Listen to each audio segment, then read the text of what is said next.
नमस्कार. आज आपण अंडा करी कशी बनवायची ते बघणार आहोत. आम्ही घरी बनवताना अशी साध्या सोप्या पद्धतीतच आता अंडी शिजवून घेतलेले आहेत.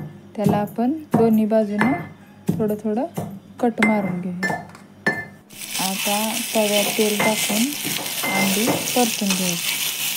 त्यात थोडीशी हळद, लाल मिरची पावडर टाकून परतून घ्यायची.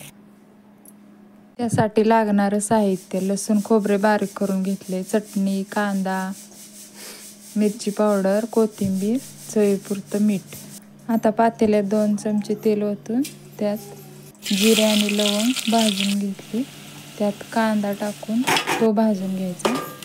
नंतर लसूण खोबरे भाजून घेतले. घरातील चटणी, थोडंसं पाणी ओतून मसाला चांगला शिजला पाहिजे. तेल सुटू लागलं की त्यात अंडी टाकून परतून घेतली. नंतर त्यात पाणी ओतू. जास्त पण पाणी ओतायचं नाही. चवीपुरतं मीठ.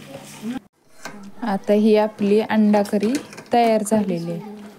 रेसिपी आवडल्यास व्हिडिओला लाईक करा, भरपूर जणांना शेअर करा आणि चॅनलला सबस्क्राईब करा. धन्यवाद.